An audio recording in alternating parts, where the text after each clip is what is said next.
নমস্কার, পোস্ট এইডে আপনাদের সবাইকে স্বাগত। শুরু করছি আজকের বিশেষ অনুষ্ঠান। আপনাদের সঙ্গে আমি সুপ্রিয়। এই মুহূর্তে আরও একটি গুরুত্বপূর্ণ খবর আপনাদের জানিয়ে রাখি আমাদের অনুষ্ঠানের শুরুতে, কারণ এই মুহূর্তে জম্মুতে ফের ব্ল্যাকআউট, হাই অ্যালার্ট জারি করা হয়েছে। আকাশে বাতাসে শোনা যাচ্ছে বিস্ফোরণের শব্দ। মনে করা হচ্ছে ফের একবার সীমান্ত ওপার থেকে ড্রোন হামলা চালিয়েছে পাকিস্তান।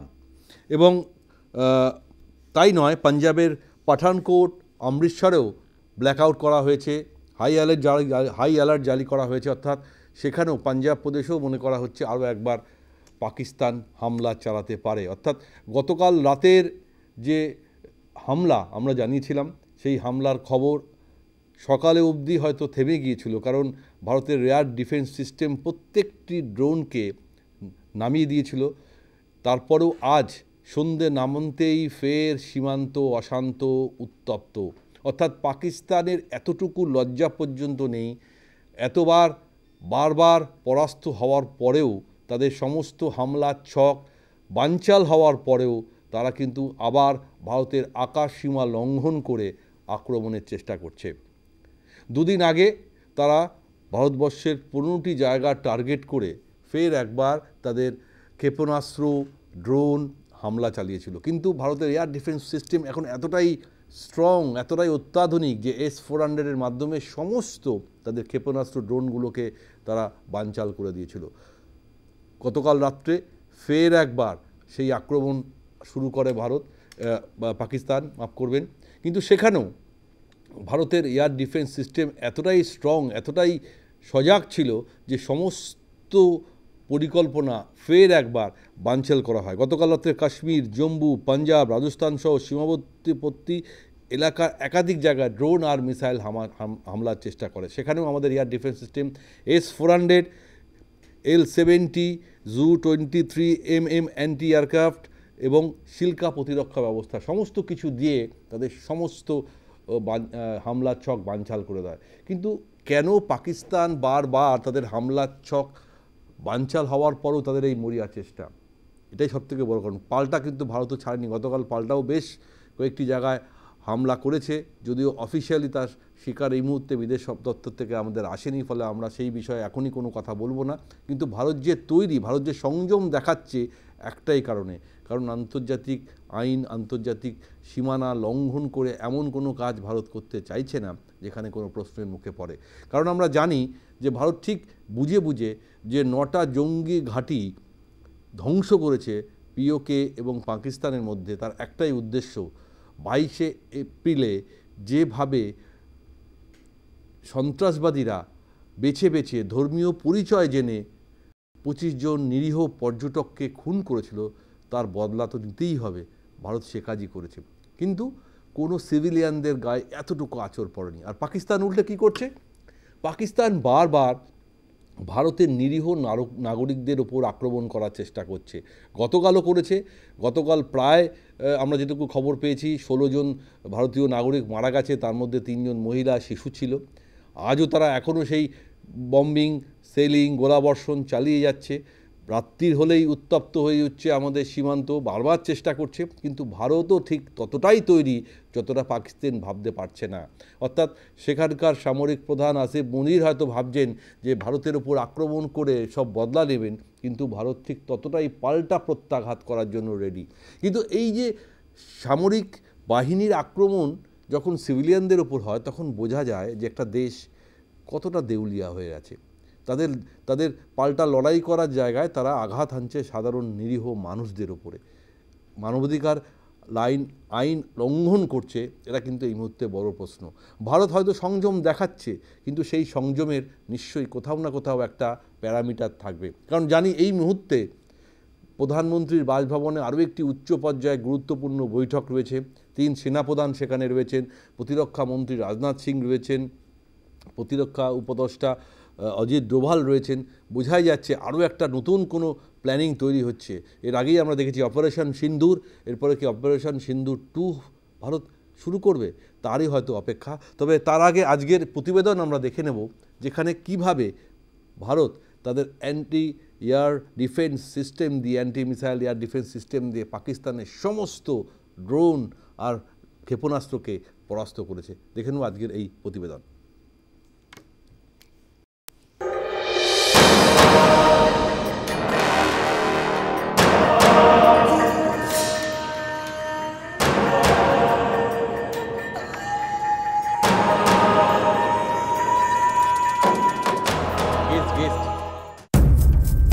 বুধবার রাতে ভারতের অপারেশন সিঁদুরে জবাব দিতে গিয়ে ল্যাজে গোবরে হয়েছিল পাকিস্তান। ভারতের 15টি শহরকে টার্গেট করে মিসাইল হামলা চালিয়েছিল তারা, কিন্তু তার একটিও এসে পৌঁছয়নি ভারতের মাটিতে। মাঝ আকাশে সেই হামলা ঠেকিয়ে দিয়েছে ভারতের S-400।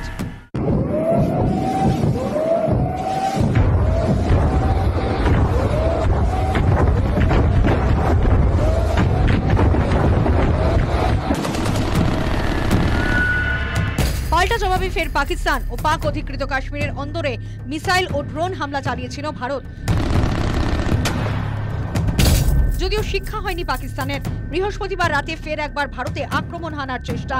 কাশ্মীর, জম্মু, পাঞ্জাব, রাজস্থান সহ সীমান্তবর্তী একাধিক এলাকায় ড্রোন ও মিসাইল হামলার চেষ্টা করেছিল ভারত, কিন্তু এবারও ফল হলো একই।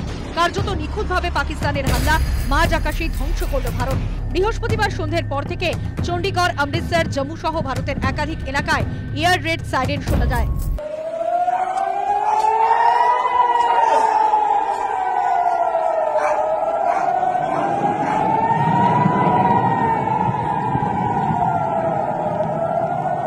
বিমান হামলার সতর্কবাণী পেতেই উত্তর পশ্চিম ভারতের সীমান্তবর্তী এলাকায় একের পর এক সম্পূর্ণ ব্ল্যাকআউট করে দেওয়া হয়। সাধারণ মানুষকে বাড়ি বা নিরাপদ এলাকায় চলে যাওয়ার নির্দেশ দেয় প্রশাসন। এদিকে পাকিস্তান থেকে উড়ে আসে একের পর এক ড্রোন ও মিসাইল।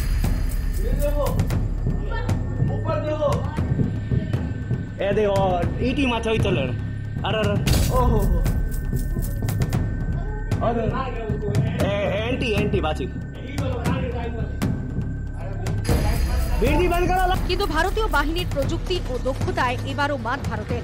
সূত্রের খবর, S-400 ছাড়াও পাক হামলা ঠেকাতে অগ্রণী ভূমিকা নিয়েছিল L-70 বন্দুক, Zu-23mm অ্যান্টি এয়ারক্রাফট বন্দুক ও শিলকা প্রতিরক্ষা ব্যবস্থা।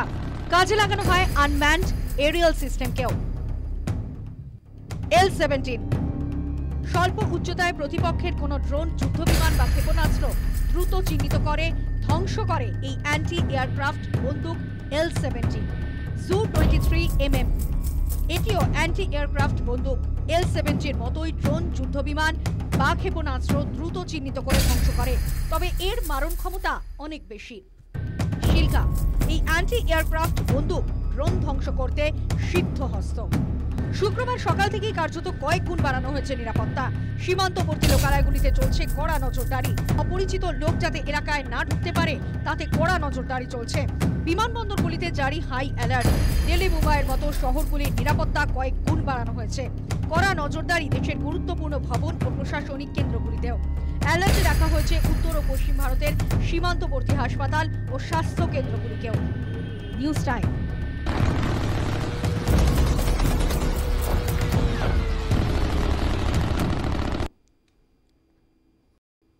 বারবার তাদের লড়াই ভারতের কাছে হার মানতে হচ্ছে, কিন্তু তা সত্ত্বেও পাকিস্তান নির্লজ্জর মতন সীমান্ত আইন লঙ্ঘন করে, সীমান্ত লঙ্ঘন করে, নিয়ন্ত্রণ রেখা লঙ্ঘন করে ভারতের ওপর আবার আক্রমণ করার চেষ্টা করছে। এই মুহূর্তে কিছুক্ষণ আগেই বললাম যে জম্মুতে, পাঠানকোটে, অমৃতসরে ফের একবার ব্ল্যাকআউট, হাই অ্যালার্ট জারি করা হয়েছে।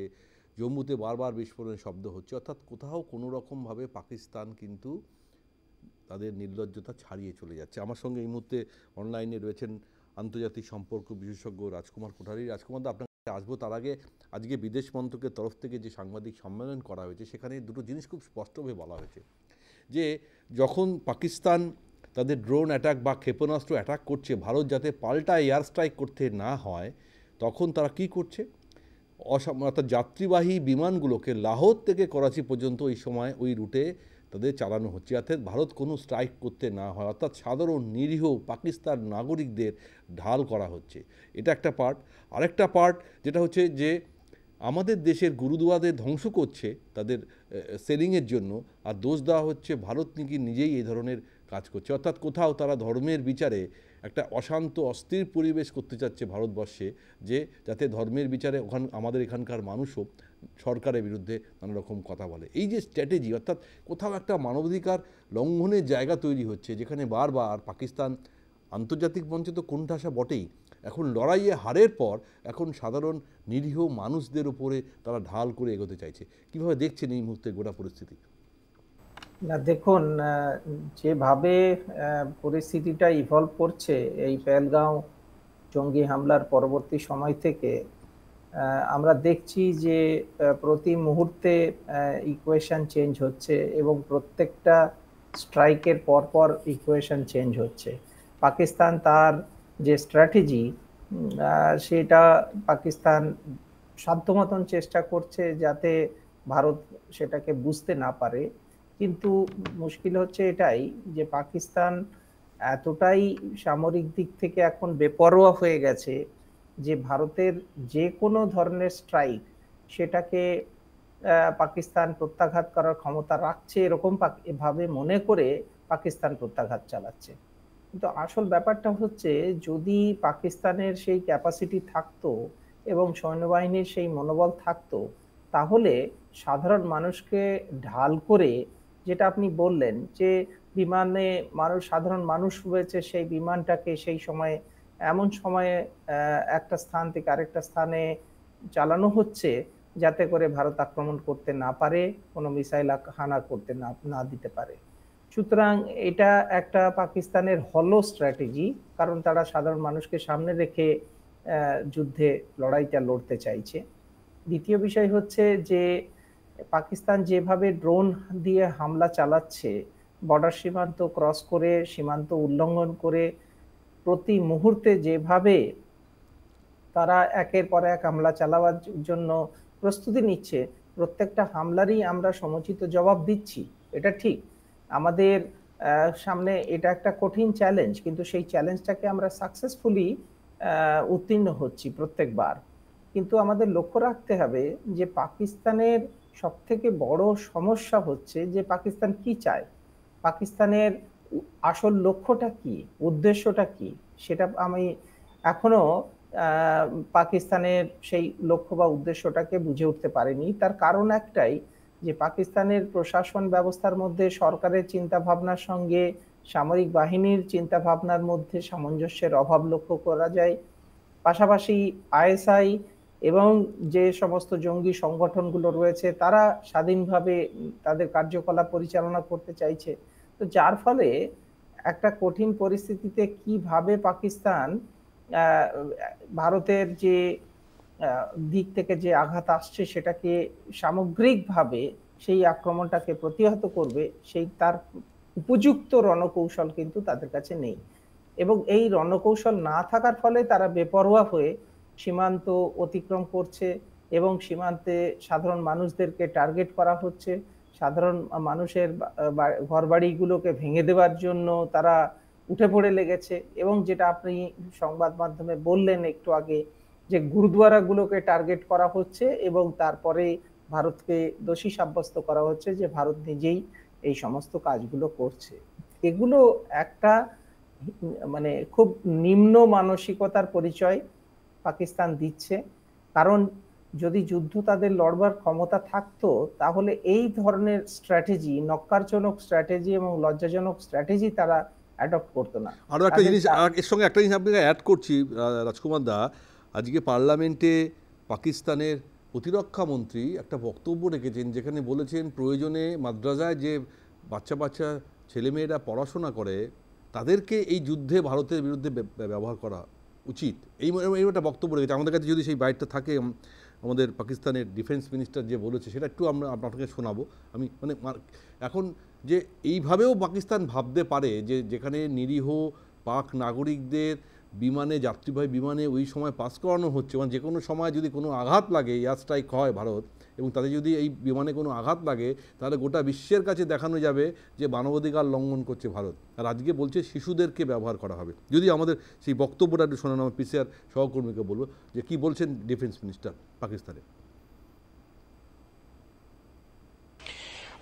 जहां तक मदारस के स्टूडेंट्स का ताल्लुक है, इसमें कोई शक नहीं है कि वो हमारी एक सेकंड डिफेंस लाइन है। वहाँ पे नौजवान जो पढ़ते हैं अल्लाह के फजल से वो दीन के साथ भी जो है आरास्ता हैं, और उसके साथ जो है वो उनके जो वक्त ज़रूरत जो है, जिस तरह उन्होंने फरमाया कि उनको शहरी दिफा के लिए या दूसरी ज़रूरतों के लिए जो है ना बिल्कुल 100% इस्तेमाल किया जा सकता है। আমরা শুনছিলাম রাজকুমার দা পরিষ্কার বলছেন, আপনি একটু বুঝুন, তার মানে কত নিচে নেমে গেছে পাকিস্তান, তাদের মানসিকতা, তাদের এই মুহূর্তের ভাবনা, ঢাল হিসাবে তারা কিভাবে এদেরকে ব্যবহার করতে চাইছে বলুন। না, এক হচ্ছে মাদ্রাসার ছেলে মেয়েদের যারা একেবারেই কম কম বয়সের ছেলে মেয়েরা যারা পড়াশোনা করছে এবং তাদের একটা নিজস্ব উদ্দেশ্য থাকে, লক্ষ্য থাকে এবং ভবিষ্যৎ জীবনে নিজেদেরকে প্রতিষ্ঠিত করবে এবং আগামী দিনে তারা দেশের কাজে, দেশের কল্যাণে নিজেদেরকে উৎসর্গ করবে। কিন্তু এখন থেকেই পাকিস্তান তাদেরকে এমনভাবে নার্চার করছে যাতে করে তারা আগামী দিনে এই দেশ গঠনের কাজ তো দূরে থাক, এবং বরং তারা কিভাবে এই একটা সামরিক বাহিনীর সংকীর্ণ স্বার্থকে কিভাবে বাস্তবে কার্যকর করতে হয় সেই ধরনের শিক্ষার সঙ্গে তাদেরকে যুক্ত করা হচ্ছে। খুবই দুর্ভাগ্যজনক এবং খুব আনফরচুনেট। কিন্তু পাকিস্তান, আমি একটু আগে যেটা বলার চেষ্টা করছিলাম, তারা কিন্তু খুব ডেসপারেট হয়ে গেছে। তারা যে কোনো ভাবে ভারতের উপর আঘাত আনতে চাইছে এবং সেই কারণে তারা যে কোনো ধরনের স্ট্র্যাটেজি সাধারণ মানুষকে ঢাল করে এবং বিশেষ করে মাদ্রাসার শিশুদেরকে সামনে রেখে এবং তারা এই এমনভাবে তাদের স্ট্র্যাটেজিটাকে সাজাবার চেষ্টা করছে যাতে একটা আক্রমণ যদি ভুলবশত ভারত সরকার এদের উপরে, ভারতের সেনাবাহিনী এদের উপরে টার্গেটটা হয়, তখন সারা পৃথিবীকে জানাবে যে ভারত মানবাধিকার উল্লঙ্ঘন করছে এবং সাধারণ মানুষকে টার্গেট করছে। স্ট্র্যাটেজিটা তৈরি করছে পাকিস্তান আর দোষী সাব্যস্ত করবে ভারতকে। কিন্তু ভারত এখনো অনেক সংযম দেখিয়েছে, এখনো সংযম দেখাচ্ছে। আজকে বিদেশ সচিব বিক্রম মিশ্রিও সেই একই কথা বলেছেন, যেভাবে পাকিস্তান একের পর এক দ্বিচারিতা করছে তাতে কিন্তু খুব পরিষ্কার তাদের ইন্টেনশনটা একেবারেই ঠিক নয়। এবং এই মুহূর্তে আমাদের সঙ্গে অনলাইনে যোগ দিয়েছেন লেফটেন্যান্ট জেনারেল উৎপল ভট্টাচার্য মহাশয়। উৎপলবাবু, স্বাগত আপনাকে আমাদের অনুষ্ঠানে। নিশ্চয়ই আপনি শুনেছেন যেভাবে পাকিস্তান এখন সাধারণ মানুষকে ঢাল করতে চাইছে, অর্থাৎ তাদের যাত্রীবাহী বিমানকে যখন তারা অ্যাটাক করছে ওই সময় তাদের সীমান্ত বরাবর সেই ধরনের যাত্রীবাহী বিমান লাহোর থেকে করাচি, সেই বিমান আকাশসীমা দিয়ে পার করানো হচ্ছে। আবার পার্লামেন্টে পাকিস্তানের প্রতিরক্ষা মন্ত্রী বলছেন যে মাদ্রাসায় শিশুদের, মাদ্রাসাদের, ছেলে মেয়েদের তাদেরকে এই যুদ্ধে ব্যবহার করা হোক। তারা একটা অন্যরকম জায়গা নিয়ে যাওয়ার চেষ্টা করছে। কিন্তু আমার বক্তব্য এই মুহূর্তে যে পাকিস্তান সঙ্গে ভারতের যে সমরাস্ত্রের যে কম্পারিজন, তাতে আমরা দেখেছি ভারত অনেক এগিয়ে, যুদ্ধাস্ত্রে অনেক এগিয়ে, আর্টিলারিতে অনেক এগিয়ে, এবং কোনো রকমভাবেই যে তারা পাকিস্তান পেরে উঠছে না তার প্রমাণ লাস্ট দুটো অ্যাটাক ভারত প্রতিহত করে সেটা দেখিয়ে দিয়েছে যে ভারতের এয়ার ডিফেন্স সিস্টেম কতটা স্ট্রং, কীভাবে তাদের ক্ষেপণাস্ত্রগুলোকে আটকে দিতে হয়, ড্রোনগুলোকে আটকে দিতে হয় দেখেছি, S-400-এর কীভাবে কারুকার্য আমরা দেখেছি। এবং পাকিস্তানের ওপারে পিওকে এবং পাকিস্তানের যে জঙ্গি ঘাঁটিগুলো আছে, নির্মূলভাবে নিশ্চিতভাবে সেই জঙ্গি ঘাঁটিগুলোকে আমাদের দেশ থেকে মিসাইলগুলোকে, অর্থাৎ স্কাল্প মিসাইল, হ্যামার বোম, ক্যামিনোস ড্রোনগুলোকে পাঠিয়ে কীভাবে তাদের জঙ্গি ঘাঁটি ধূলিসাৎ করতে হয় ভারত কিন্তু দেখিয়েছে। অর্থাৎ এটাকে খুব পরিষ্কার ভারত কিন্তু অনেক সংযমের সঙ্গে, যেখানে কোনো সিভিলিয়ানদের কোনো রকমভাবেই কোনো আঘাত না হয় সেই প্যারামিটারটা ভেবে, সেই ক্যালকুলেশন করেই কিন্তু স্ট্রাইকটা হচ্ছে। আর উল্টে পাকিস্তান বারবার করছে, কারণ গতকাল রাত্রে আমরা দেখেছি জম্মু কাশ্মীর, পাঞ্জাব, রাজস্থান সীমান্তবর্তী এলাকা বারবার সেই আঘাত হানার চেষ্টা হয়েছে এবং বারবার আমাদের এয়ার ডিফেন্স সিস্টেমের কাছে ব্যর্থ হয়েছে। অর্থাৎ একটা জিনিস খুব পরিষ্কার যে ভারত যে কোনোভাবেই হোক সামরিক অস্ত্রে পাকিস্তানকে বারবার কাত করে দিচ্ছে, কিন্তু এতটাই নির্লজ্জ পাকিস্তান, তারা কিন্তু উল্টো পথ নিচ্ছে। কিভাবে দেখছেন পাকিস্তানের এই আচরণকে উৎপলবাবু? ওদের অনেক পুরনো খেল, ওরা ভাবে লড়াই কোনো ইথস বা কোনো একটা ট্রেডিশন রাখার দরকার নেই, আর তারপরে ওরা এইটা করে তারপরে মিসইনফরমেশন ডিসইনফরমেশন ক্যাম্পেইন করে।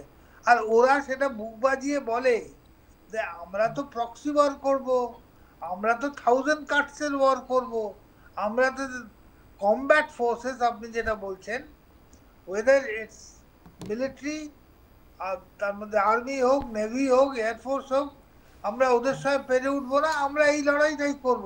ইট is their stated art of war. কাজে আমরা যে ভাবছি মাদ্রাসার ছেলেদের উপর গুলি চালাবে, they are using civilian aircraft as a shield for the others, আর যে সিভিলিয়ান এয়ারক্রাফটের যাদের নিয়ে যাচ্ছে ইন্টারন্যাশনাল ট্রাভেলার, তাদের all the lifes are in jeopardy, they are waiting for Indian strike force to hit one of them. এইগুলোই তো ওদের ট্যাকটিক্স। যেমন আমরা 6-7 তারিখ রাত্রির বেলায় ওদের শুধু terrorist hideout, terrorist camp, terrorist Rolls Royce, in fact ভাওয়ালপুরটাকে ওরা রোলস রয়েস বলে যায় সে মোহাম্মদের, অথবা মুদিরকে এই সবগুলোকে টার্গেট করেছিলাম। ওরা বলল না সিভিলিয়ান টার্গেট করেছে, দে হ্যাভ হিট দ্য। এটাকে কি ইনফরমেশন ওয়ারফেয়ার বলে, যেভাবে ওরা এটাকে করছে, মানে তথ্য ওয়ারফেয়ার, ইনফরমেশন ওয়ারফেয়ার, এসবে ওরা ওস্তাদ, এসব নিয়ে ওরা অনেক দিন খেল খতম করেছে। কোটলি বলুন, মুজাফর বলুন, বা ভাওয়ালপুর বলুন, বা মুরডিকেতে বলুন, এখানে ওরা বলছে আমাদের মস্কে ওরা অ্যাটাক করেছে। এটা হচ্ছে ওদের alibi to attack our religious site, alibi to hit our civilian. আপনারা যেমন কভার করেছেন আপনাদের নিউজ চ্যানেলে সুন্দরভাবে, যে পুরো লে থেকে নিচে সড়কে গুজরাট পর্যন্ত যে ওরা 20 থেকে 22টা জায়গায় হিট করেছে, অবশ্য কোথাও সাকসেসফুল হয়নি। আওয়ার S-400 সুদর্শন চক্র along with its other AD network has repulsed all their attacks. একটা মিসাইলও ঠিক জায়গায় পড়েনি, ওদের গাইডেন্স সিস্টেমকে ধ্বংস করে দিয়েছে। কিন্তু ওরা চেষ্টাটা করে গেছে যে এদিকে মারার, ওপর থেকে নিচে পর্যন্ত। তারপরে কি করেছে ওরা আজ সকালে, দিস মর্নিং, ওরা যেখানটা LOC আর ইন্টারন্যাশনাল বর্ডার, যে কোনো জিনিসের বর্ডার, দুটো ডিস্ট্রিক্টের বর্ডারই হোক আর LC আর ইন্টারন্যাশনাল বর্ডারই হোক, সেগুলো সাধারণত একটু উইক এরিয়া থাকে। সেইখান দিয়ে ওরা হেভি শেলিং করে, আর্টিলারি শেলিং করে ওরা কিছু ইনফিল্ট্রেটার্স ঢোকাতে চেয়েছিল সাম্বা জম্বু সাম্বাতে, এবং সেই ছবিটাও পারলে আমি দেখাতে বলছি আমার পিসিআর সহকর্মীকে, যে কিভাবে ঢোকার চেষ্টা করেছিল সেখানে। সেই অপারেশন ভারত একেবারে নাস্তানুবুদ করে তাদেরকে খতম করে দেয়। 7 জন জঙ্গিকে ঢোকানোর চেষ্টা হয়েছিল থ্রু দ্য বর্ডার পোস্ট। ওরা আর্মি পোস্ট দিয়ে মারবে না, বর্ডার পোস্ট মানে BSF এর পোস্ট দিয়ে ঢোকাতে চেয়েছিল। BSF এর আমাদের জওয়ানরা ওদের 7 জনকে মেরে দিয়েছে। তো এইটা ওদেরই খেল, এটা ওরা চেষ্টা করে যাবে। আর এটা যে পাকিস্তান করবে এর জন্য আমরা তৈরি। ওরা এরকম, ওরা প্রোপাগান্ডা ওয়ারফেয়ার বা ডিসইনফরমেশন ওয়ারফেয়ারে ওরা ওস্তাদ আছে। এতে ওদের কোনো লজ্জা, আমরা নির্লজ্জ যতই বলি, এতে ওদের কোনো লজ্জা নেই। তো বলে না everything is fair in war and love, ওরা এই জিনিসটা একদম পুঙ্খানুপুঙ্খভাবে। আমরা স্ক্রিনে, আমাদের টেলিভিশন স্ক্রিনে সেই ছবিটাই দেখাচ্ছি, যেখানে সাম্বাতে ওই মানে সীমান্তরেখা বরাবর যেখানে অনুপ্রবেশ করানোর চেষ্টা হচ্ছিল ভারতীয় অ্যাটাক, কীভাবে ওই 7 জন জঙ্গিকে খতম করে। হ্যাঁ মিস্টার চ্যাটার্জি, ভট্টাচার্য, উৎপলবাবু। ওদের ব্যাপারই এরকম। ওরা দেখুন পুঞ্চের এদিকে আমাদের একটা গুরুদ্বারা ধ্বংস করেছে, তারপরে একটা চার্চেও গোলা মেরেছে। ওরা ইনডিসক্রিমিনেট ফায়ার করেছে। তার আগে ওরা বাহানাটা তৈরি করে নিয়েছে যে আমরা নাকি ওদের রিলিজিয়াস সাইটস গুলোতে মেরেছি আর সিভিলিয়ান বম্বিং করেছি, যাতে ওরা রিটালিয়েশন করার পর নো হোল্ডস বারে এইসব জায়গাগুলোকে, যেগুলোকে সফট নন মিলিটারি টার্গেটস, সেগুলোকে মারতে পারে। সেই মেরেছে, যে অবশ্য কোথাও বিশেষ সফল হয়নি। আমাদের সিভিলিয়ান ক্যাজুয়ালিটি হয়েছে অবশ্য। আমাদের আজ পর্যন্ত 16 জন মারা গেছে আজকে পর্যন্ত। আপডেট খবর হচ্ছে 17 জন। আমি আসবো আবার উৎপলবাবু আপনার কাছে।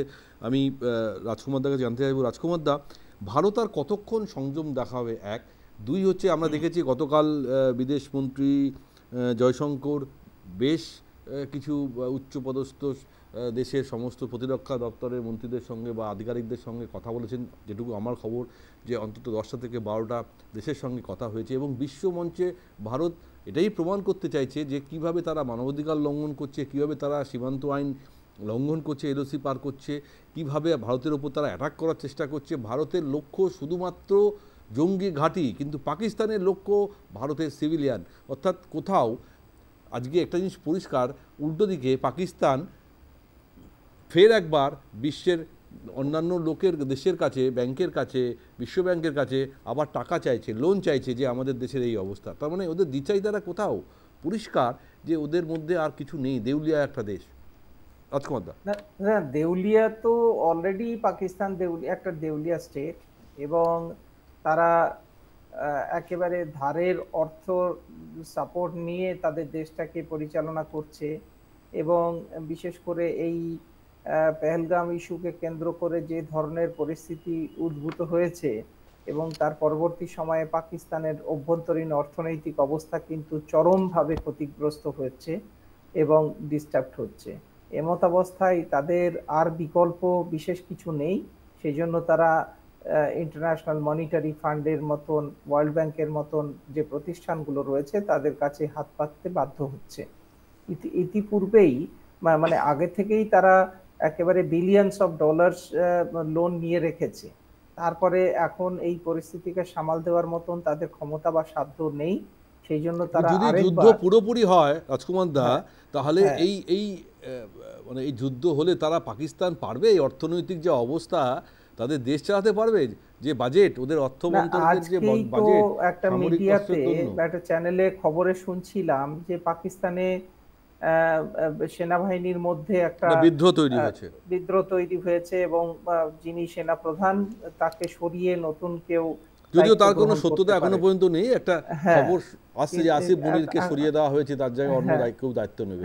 মানে একটা জিনিস পরিষ্কার যে ওখানকার সেনারাও বিদ্রোহ করার চেষ্টা করছে। যেমন বালুচিস্তানের তরফ থেকে একটা মরিয়ার চেষ্টা তো হবেই, কারণ এই মুহূর্তে যখন ভারত পাকিস্তানের এই দ্বৈরথ চলছে, তারাও এই ঝোপ বুঝে কোপ মারার মতন তারাও তাদের দেশ স্বাধীন বালুচিস্তানের জন্য মাঠে নেমে পড়েছে, এবং কুয়েটায় বেশ কয়েকটা জায়গায় তারা পাকিস্তান সেনার উপর আক্রমণও করেছে। রাজকুমার দা, হ্যাঁ, না, বালুচিস্তানের পরিস্থিতি তো আজকে নতুন নয়। বালুচিস্তানের ব্যাপারটা বেশ গত কয়েক মাস ধরে আমরা দেখছি যে ক্রমশ সেখানে পরিস্থিতি ঘনীভূত হচ্ছে এবং জটিল হচ্ছে।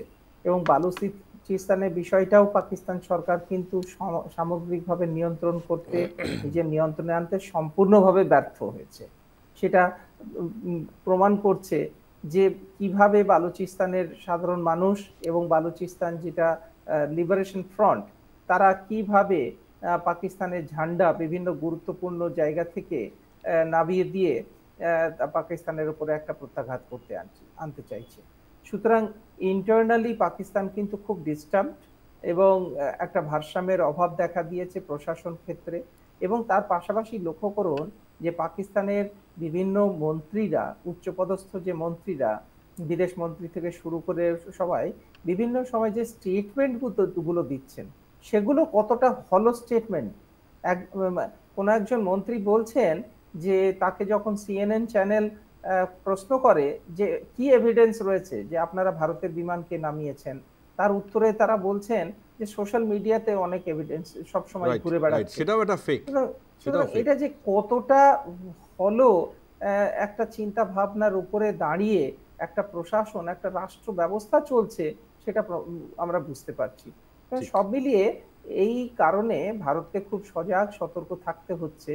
এবং রাজনাথ সিংহের নেতৃত্বে আজকে সকালবেলায় যে আবার একটা সেনা প্রধানদের নিয়ে একটা গুরুত্বপূর্ণ বৈঠক, আজকে বিকালেও এই মুহূর্তে বৈঠক চলছে প্রধানমন্ত্রীর বাসভবনে।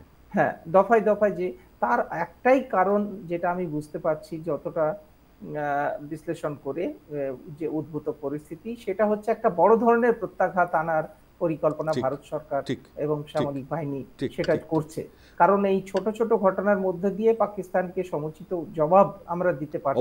অবশ্যই রাজকুমার দা, অবশ্যই। মানে আপনি যেটা বলার চেষ্টা করছেন, আমরা সিন্দুর অপারেশন যেমন দেখেছি, এখন সিন্দুর 2 অপারেশনের জন্য আমাদের অপেক্ষা করতে হবে। কারণ যে বৈঠক চলছে উচ্চ পর্যায়ের, তার মানে কোথাও আবার একটা নতুন কিছু রণকৌশল ভারত তৈরি করছে। অনেক ধন্যবাদ রাজকুমার দা আমাদের সঙ্গে থাকার জন্য। আমরা ছোট্ট একটা বিজ্ঞাপন বিরতি নিচ্ছি, ফিরে আসছি। উত্তরবাবু থাকুন, আমি ফিরছি বিজ্ঞাপন বিরতি নিয়ে আবার। ফিরে এলাম বিজ্ঞাপন বিরতির পর। আমরা আজকের বিষয় নিয়ে আলোচনা করছি। রাজকুমার দা আমাদের সঙ্গে ছিলেন, তিনি বিশেষ কাজে আমাদের সঙ্গে আর নেই এই মুহূর্তে। আমার সঙ্গে রয়েছেন লেফটেন্যান্ট জেনারেল উৎপল ভট্টাচার্য। উৎপলবাবু, আপনার কাছে আরও একটা প্রশ্ন রাখতে চাইব, যেটা হচ্ছে যে ভারতের যে এয়ার ডিফেন্স সিস্টেম নিয়ে যদি একটু বলেন, যে এতটা অত্যাধুনিক এয়ার ডিফেন্স সিস্টেম যেগুলো দিয়ে আজকে পাকিস্তানের সমস্ত ড্রোন, যে ড্রোনগুলো বলা হচ্ছে যে তুর্কির থেকে আনা ড্রোন বা তুর্কি থেকে কিনেছিল পাকিস্তান, মানে আমাদের S-400, তাছাড়াও L-70, Zu-23 MM anti aircraft আর সিল্ক প্রতিরক্ষা ব্যবস্থা, অর্থাৎ এতটাই আমাদের অত্যাধুনিক এই অস্ত্র, যেটা হয়তো পাকিস্তানও ভাবতে পারেনি যে তাদের এই অ্যাটাক, তাদের যুদ্ধ বিমান বলুন, তাদের ক্ষেপণাস্ত্র বলুন, তাদের ড্রোন বলুন, ভারত এত সহজেই বিভিন্ন, বলা হচ্ছে প্রায় 36টি জায়গা থেকে 400 থেকে 500 ড্রোন তারা ব্যবহার করেছিল। কিন্তু ভারত প্রত্যেকটা ড্রোনকে প্রতিহত করে। শুধুমাত্র পাঞ্জাব অঞ্চলেই প্রায় 36টা না 31টা ড্রোনকে ভারত নামিয়ে দিয়েছে। ফলে বোঝাই যাচ্ছে ভারত এই জায়গায় কতটা কনফিডেন্ট তাদের এই অস্ত্রগুলোকে নিয়ে। উৎপলবাবু, দেখুন, আপনি যে অস্ত্রগুলোর নাম করলেন, এডি সিস্টেম, টোটাল এডি সিস্টেম L-70 যেটা নাম করলেন, এটা অনেক পুরনো, কিন্তু এটা সেকেন্ড ওয়ার্ল্ড ওয়ারে। ওকে। ZSU-23 এগুলো অবশ্য 71-এর লড়াইয়ের সময় এসছে। তারপরে সিলকাপ এডি সিস্টেম। তারপরে আমাদের এই যে ব্রহ্মাস্ত্র আমরা পেয়েছি, যেটাকে সুদর্শন চক্র নাম দেওয়া, S-400 বলছেন, 400 রাশিয়া থেকে। এটা হচ্ছে অত্যাধুনিক, মানে আপনার অ্যান্টি এয়ারক্রাফট সিস্টেম। এটার জন্য আমেরিকা কাটসা বলে একটা জিনিস আছে। কাটসা মানে হচ্ছে countering American adversary through sanctions act, countering American adversary. CAATSA পর্যন্ত লাগু করে ওরা। আচ্ছা, এর জন্য যাতে ভারত এই ধরনের অস্ত্র ব্যবহার করতে না পারে। ডিপ্লোম্যাটিক খেল খেলে we have not come under কাটসা, but we have still procured S-400. তো S-400 কে মধ্যমণি করে এই সব যত রকম ইকুইপমেন্ট আছে, সেটা আপনি যতটা বললেন, একদম ওপর থেকে লে থেকে আমাদের সার্কিট পর্যন্ত, এটা নর্থ ওয়েস্ট বর্ডার, এদিকে অন্যদিকেও আছে। এটা মানে আমাদের নেভেল ফোর্স সুরক্ষিত আছে আপ টু দ্য ভাইজ্যাক, মানে অন্য দিকটা বে অফ বেঙ্গল পর্যন্ত। It is a tremendous system which we have acquired from Russia. তো তার জন্য আপনি যেমন বললেন 400 থেকে 500 ড্রোন অবলিক মিসাইলস, তারা কোনোটা লঞ্চ প্যাডেই নষ্ট হয়ে গেছে, কোনোটা গাইডেন্স সিস্টেমের পক্ষে প্রজেক্টাইলের মধ্যে যখন ছিল সেখানেই তাদের ফেলে দেওয়া হয়েছে। Not a single one could go and reach the target. এই হচ্ছে এদের ক্ষমতা। তো আর ওদের যে এডি সিস্টেম, সেটা তো অ্যান্টি র্যাডার থেকে আরম্ভ করে প্রত্যেকটা জিনিস প্রথম দিন থেকে ফেল করেছে। মানে HQ-9 এর কথা বলছেন, যেটা চায়না থেকে আনা হয়েছে। গতকাল ভারতও বোধহয় ড্রোন দিয়ে, হারপি ড্রোন দিয়ে ওদের এয়ার ডিফেন্স সিস্টেমটাকে ধ্বংস করে দিয়েছিল লাহোরে। ওদের দেখুন, ওদের দুখানা চাইনিজ এয়ারক্রাফট ফেলা হয়েছে, JF-17, যাই হোক, দুটো এয়ারক্রাফট আর একটা F-16, তিনটে এয়ারক্রাফট, ওইগুলো ফাইটার এয়ারক্রাফট। F-16 অবশ্য অনেক উন্নত, সেইগুলোকে ফেলা হয়েছে। F-16 ঠিক মতন হাতে না পড়লে, it is man behind the machine is more important. কাজে আমরা ওটার F-16 এর জন্য কোনো খুঁত বলছি না, বলে man behind the machine also has to be equally expert. F-16 with an IDF pilot, মানে Israeli pilot, and F-16 with a PAF pilot, Pakistan এয়ারফোর্সের পাইলট, আকাশ পাতালের তফাৎ। যাই হোক, এখন ব্যাপার হচ্ছে কি, আমাদের এটা it is almost like a shield, আমাদের এয়ার ডিফেন্স সিস্টেম। মানে আপনি বলছেন অনেকটা আয়রন ডোমের মতন, ইসরায়েলের যেমন আছে আয়রন ডোম, অনেকটা সেই কাজটাই করছে S-400। হ্যাঁ, তো আমরা আমাদের সনাতনী নাম দিয়েছি সুদর্শন চক্র, সেটা পুরো ব্যাপারটা নিয়ে। আর একটা কথা, দেখুন, ওরা বালুচিস্তান নিয়ে ভুগছে, মানে বালুচিস্তানে দুটো ডিস্ট্রিক্টে they have declared the independence. Pakistan পুলিশের ইউনিফর্ম ছাড়িয়ে they are made to wear the Baloch liberation আর্মির ইউনিফর্ম, করে তোমরা যদি ডিউটি করতে হয় বালুচের আন্ডারে কাজ করো। তার পাশেই খাইবার পাখতুনওয়া, যেটা ইমরান খানের স্টেট টিপিপি যেখানে রাজত্ব করত সেখানে ওদের সেটা মানে ওদের নিজের দেশেই এখন ওরা নাস্তানাবুদ, ওদের ওখানকার নিজের দেশেই বিদ্রোহ থামাতে পারছে না, ওরা ভারতের সঙ্গে যুদ্ধ করতে যাবে আর এই ধরনের অস্ত্র নিয়ে, যেখানে ভারতের সঙ্গে তাদের ডিফারেন্স অনেক। অবশ্যই উত্তলবাবু আমি আসবো, এই মুহূর্তে আমাদের সঙ্গে আরও একজন অতিথি জয়েন করেছেন অনলাইনে, এক্স কর্নেল কৌস্তুভ ব্যানার্জি। কৌস্তুভবাবু আপনাকে স্বাগত। আপনি কিছুক্ষণ আগেই আমাদের চ্যানেলে ছিলেন, তবু আজকে আপনাকে আমরা পার্টিসিপেট করাচ্ছি একটাই কারণে, যেহেতু এই মুহূর্তে একটা অদ্ভুত পরিস্থিতির মধ্যে ভারত চলছে।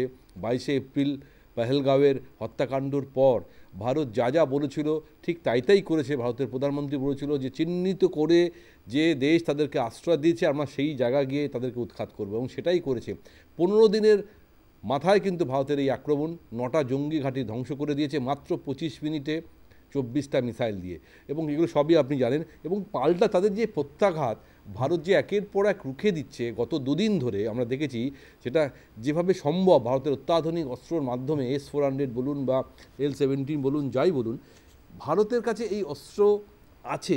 পাকিস্তান হয়তো নিশ্চয়ই জানে, তা সত্ত্বেও পাকিস্তান একটা মরিয়া লড়াই দেওয়ার চেষ্টা করছে, যেখানে ওরা সাধারণ মানুষকে, নিরীহ মানুষকে ঢাল হিসাবে ব্যবহার করছে, পাক নাগরিককে। উল্টে তারা কী করছে, সিভিলিয়ানদের মারার চেষ্টা করছে। এই যে দ্বিচারিতা পাকিস্তানের, কীভাবে দেখছেন কৌস্তুভবাবু? দেখুন, পাকিস্তান আর্মি হচ্ছে একটা আলাদা রকমের আর্মি হচ্ছে। ওরা দেশকে প্রোটেক্ট করে, ওরা দেশকে আইয়ুব খানের সময় থেকে ওরা দেশকে শাসন করার একটা ওদের না মানে সামরিক প্রধানরাই শেষ কথা বলবে, সরকার থাকুক যাই থাকুক। হ্যাঁ, তো finally they have tested the human blood, যেটা বলা আইয়ুব খানের সময় থেকে। তো ওদের হিউম্যান ব্লাডটা মানে কি, ওরা মাত্র পলিটিক্সে এসে গেছে। এখন ওরা পলিটিক্সে থাকতে চায়, পলিটিক্সে থাকতে পারে, ওখানে টাকা কামাতে চায়। এখন আমি যেটাকে বললাম আপনাকে কি, এখনকার যে জেনারেলস, ওদের টপ কোর কমান্ডার্স অ্যান্ড আবাভ, ওরা যারা আছে core commander, lieutenant general and general Asim Munir mainly ওরা টাকা কামাতে চায়। ওরা ওদের যে মূর্খ মানে জনতাদের, ইনোসেন্ট পিপল ওখানকার, ওদেরকে মূর্খ বানিয়ে ওদেরকে একটুখানি রিলিজিয়াস এ থেকে ধর্মীয়ভাবে উস্কায় ওরা ওদের নাগরিকদের। এক্স্যাক্টলি যেখানে শিক্ষা কর্মসংস্থানের কোনো স্থান নেই, সেখানে ওরা চায় না, জিনিসটা চায় না। ওরা নিজেদের, আপনি দেখেছেন এই জিনিসটা কি, আসিফ মুনির নিজের পুরো ফ্যামিলিকে, বউ বাচ্চাকে ইংল্যান্ডে পাঠিয়ে দিয়েছে। আর এখন আমি খবর সেটা শুনেছি, আপনারাও শুনেছেন, অলমোস্ট 23,000 কোটি পাকিস্তান টাকা, বা ওরা ইংল্যান্ডে ওরা HSBC ব্যাংকে, সেটা আমি শুনেছি, আমি জানি না, কনফার্ম নিউজ নয়, কিন্তু ওরা ট্রান্সফার করে দিয়ে করতে পারে ওরা। তো ওরা নিজেদের ছাড়া কাউকে, আপনি বলছেন কি আজকে যদি 50টা কি 50,000 পাকিস্তানি মানে লোক যদি মারা যায়, আসিফ মুনিরের কোনো ফারাক পড়বে না। ওরা নিজের ছাড়া কাউকে আর চেনে না। ফর দেম পাকিস্তান পাবলিক কোনো ম্যাটারই করে না ওদেরকে। তো ওরা নিজেদের ছাড়া আর কাউকে চেনে না। তো আপনি পাকিস্তান পাবলিককে যদি মারেন, দে আর লিস্ট বদার। ওরা নিজেদের জন্য পুরো পাকিস্তানকে, ওরাকে একটা নিজেকে মানে ওরা বেফকুফ বানাচ্ছে পুরো পাবলিককে, কি কাশ্মীর করে C60 থেকে বেশি বেফকুফ বানাচ্ছে, আজাদ কাশ্মীর। আর ওরাও, হ্যাঁ, আজাদ কাশ্মীর, আমরা এই কাশ্মীরও নেবো, ওই কাশ্মীরে নেবো। কাশ্মীর তো পাবে না কোনোদিন, ওরাও জানে ভালোভাবে। এখন নিজেদের পিওকেটাই তো অবস্থা খারাপ, সেটাই ধরে রাখতে পারছে না। হ্যাঁ, নিচেটা পিওকে, ওটা তো চাইনা তো অলরেডি নিয়ে নিয়েছে। ভাবতেন চাইনা তো PLA ঢুকিয়ে দিয়েছে অলরেডি। নিচে চায়না তো ওদের আছে কি ইনফ্রাস্ট্রাকচার ওরা বানিয়ে নিয়েছে। ওরা বলেছে ইনফ্রাস্ট্রাকচারে, আমরা যে ইনফ্রাস্ট্রাকচার আপনারা তো আমরাই করবো, প্লাস টেররিস্ট অ্যাক্টিভিটিস ওখানে করেছে। ওখানে এত সুন্দর কাশ্মীরকে ওরা তো চাচ্ছিতাই করে দিয়েছে। তো সেই হিসাবে ওরা নিজেদের স্বার্থই দেখে। ওরা পাকিস্তানের যে আওয়াম, যে পাকিস্তানের যে লোকেদের, ওদের কোনো চিন্তা নেই, কোনো ভক্তি। ওই জন্য সামরিক অভ্যুত্থান ওদের দেশে চলতেই থাকে, এই জন্য সরকারের কোনো ভূমিকা থাকে না ওখানে। একদম না, সিভিল সরকারের কোনো ভ্যালুই নেই ওদের সামনে। ওরা আজকে শেহবাজ শরীফ আছে, কালকে ওদেরকে সরিয়ে দেবে। ইমরান খানকে তো দেখছেন, এত ওর পাবলিক সাপোর্ট আছে, তাও কিছু করতে পারছে না। এখন যদি ওই নমিনেশন না পেত নোবেল প্রাইজের জন্য, তো হয়তো ইমরান খান আসতে আমাদের সামনে বেঁচেও থাকতে না পারে। ঠিক ঠিক। ওকে মানে আসিফ মুনিরের নাম্বার 1 এনিমি তো ইমরান খান, কিন্তু ইমরান খানকে এক্সপোজ করেছিল। তো পাকিস্তানকে মনে হয় না সমুচিত জবাব দেবে ভারত, কি মনে হয় কৌস্তুভবাবু? না, অবশ্য আমাদের তো অপারেশন সিন্দুর তো হয়ে গেছে, আমরা একটা অপারেশন সিন্দুর আমরা দেখব। হ্যাঁ, অপারেশন সিন্দুর তো আমরা একটা দেখলাম, সিন্দুর 2 দেখবো আমরা। সিন্ধু সিন্ধু এখনো শেষ হয়নি, সিন্ধু তো চলছে এখনো, সিন্ধুর বন্যা এখনো, সিন্ধুর তো শেষই হয়নি, সিন্ধুর তো এখনো চলছে, সে তো সরকার বলে দিয়েছে সিন্ধুর তো চলছে এখনো। তো সিন্ধুর তো এখনো শেষ হয়নি। তো সিন্ধুর অপারেশন সিন্ধুর ইজ অন। ওকে, তো আহ, সেই হিসেবে তো আমরা আমাদের যে অ্যামুনিশন আছে, আমাদের যে আর্সেনাল আছে, আমাদের যে অস্ত্রশস্ত্র আছে, তার তো অনেক পাকিস্তানের চেয়ে অনেক বেশি। এটা তো ওরাও জানে ভালোভাবে। কিন্তু তা ওদেরকে সত্ত্বেও পাকিস্তান ওরা বাংলাদেশ এই ধরনের যুদ্ধই করবে, ওই সিভিলিয়ানদের উপরে গোলাবর্ষণ করবে, মর্টার ছুটবে, যাতে আমাদের সাধারণ নিরীহ মানুষরা মরে যায়। ঠিক, আমি আসবো পরে আবার পাকিস্তান আর্মি আপনার কাছে কৌস্তববাবু। আমি উত্তরবাবুকে জানতে, উত্তরবাবু, ভারত একটা সংযম দেখাচ্ছে, এখনও সংযমী হয়ে সিভিলিয়ানদের উপর যাতে অ্যাটাক না হয়, শুধুমাত্র জঙ্গি ঘাঁটিগুলোর উপরে ইয়ে করে, কিন্তু একটা বলে না, পেশেন্সেরও একটা মাত্রা আছে। যেভাবে এই সুইস পার্কে লঙ্ঘন করে, সীমান্ত আইনকে লঙ্ঘন করে বারবার ভারতে ঢুকে আক্রমণ করার চেষ্টা করছে এবং একটা ধর্মীয় রং দেওয়ার চেষ্টা হচ্ছে এবং বাংলাদেশকে অশান্ত করার চেষ্টা হচ্ছে, ভারত কোথাও মনে হয় না যে রিটালিয়েশন ভারত যখন শুরু করবে, এবং গতকাল আমরা বিভিন্ন সংবাদ মাধ্যমেও দেখেছি, যদিও সেই খবরের পুষ্টি আমাদের কাছে নেই, কোথাও লাহোর, কখনো রাওয়ালপিন্ডি, কখনো পেশোয়ারের বিভিন্ন জায়গায় বিস্ফোরণ হয়েছে। অর্থাৎ ভারত চাইলে যখন তখন আক্রমণ করতে পারে, এটাও ঠিক, কিন্তু Bharat wait for the right time. কি বলবেন উৎপলবাবু? শুধু তাই নয়, ভারত একটা দায়িত্বশীল একটা রাষ্ট্রের মতন ব্যবহার করছে। আর যেসবগুলো আপনারা শুনছেন ইন্টারন্যাশনাল বর্ডারের এদিক ওদিক, এলসির এদিক ওদিক, ওরা যতই সেলিং করুক, যতই স্মল আর্মস ফায়ারিং এনগেজ থাকুক, এটা তো 22শে এপ্রিল থেকেই করছে। এটা তো কাল পরশু থেকে করছে না, এটা অপারেশন সিন্দুর থেকে করছে না। এরা যেদিন থেকে ওই পহেলগাঁওয়ে অ্যাটাক করেছে সেদিন থেকেই দুবার করে যাচ্ছে। তার যোগ্য জবাব ওরা পাচ্ছে। সেটার জন্য আমাদের দেশের ফৌজ, আমাদের দেশের ডিফেন্স ফোর্সেস, মিলিটারিও বসে নেই, তাদের যোগ্য জবাব দেয়া হচ্ছে। ক্যাজুয়ালিটি মানে একটা চোখের এগেনস্টে দুটো চোখ, এই জিনিসটা আমরা যেটা করার সেটা করছি। কিন্তু we don't go down beyond a level. আমরা সিভিলিয়ান টার্গেট, বাচ্চাদের টার্গেট এইসব একদম করি না। আমাদের আর্মড ফোর্সেসের we follow certain amount of ethos, আর সেইটা হিসেবেই করা হয়। সারা পৃথিবী দেখছে কি ব্যাপার। ইকোনমিক্স অনুযায়ী আমরা, শুনুন, এনিমিকে আন্ডার এস্টিমেট করা উচিত না। Economically they are down at the moment, but they are not thrashed. ওই যে 45টি দেশের অর্গানাইজেশন অফ ইসলামিক কান্ট্রিজ আছে না, তারা ওদের না খেয়ে মরতে দেবে না, ফান্ড অলরেডি দিয়ে দেবে। হ্যাঁ, ওরা প্রথমে এড দেয়, প্রথমে লোন দেয়, loan gets converted to aid. ওদের দেশে তো যাই হোক, মানে এটুকু বোঝা যাচ্ছে যে পাকিস্তানের মরিয়া চেষ্টা চলবে, আমাদের ভারতীয় সীমান্তে ঢুকে বারবার তারা হয়তো ড্রোন, ক্ষেপণাস্ত্র, যুদ্ধবিমান দিয়ে আঘাত আনার চেষ্টা করবে, কিন্তু যতবারই করার চেষ্টা করবে ততবারই ভারত তার প্রতিহত করছে এবং পাল্টা প্রত্যাঘাতের জন্য তৈরি হচ্ছে। আমরাও অপেক্ষায় থাকবো, কারণ এই মুহূর্তে আমরা জানি যে জম্মু, অমৃতসর, পাঠানকোট এখনও হাই অ্যালার্ট জারি, ব্ল্যাক আউট চলছে, ঘন ঘন বিস্ফোরণ হচ্ছে, অর্থাৎ সেলিং হচ্ছে, মর্টার ছুটছে এবং পাল্টা ভারতও তৈরি হচ্ছে। কারণ আমরা জানি যে প্রধানমন্ত্রীর বাসভবনে এখনও গুরুত্বপূর্ণ উচ্চ পর্যায়ের বৈঠক রয়েছে, যেখানে সেনা প্রধানরা রয়েছে, প্রতিরক্ষা মন্ত্রী রয়েছেন। অর্থাৎ আজকের দিনেও, আজকের রাতেও যে কিছু ঘটনা ঘটবে না আমরা এখানে বসে বলতে পারি না। আমাদের অপেক্ষায় থাকতে হবে এবং ধৈর্য রাখতে হবে। ভারত যেমন যোগ্য জবাব পাকিস্তানকে দিয়েছে, আগামী দিনও তার জন্য পাকিস্তানকে তৈরি থাকতে হবে। আমাদের অনুষ্ঠানে থাকার জন্য অনেক অনেক ধন্যবাদ আমাদের দুই অতিথিকে। আপনারা দেখতে থাকুন news time, any time, all the time.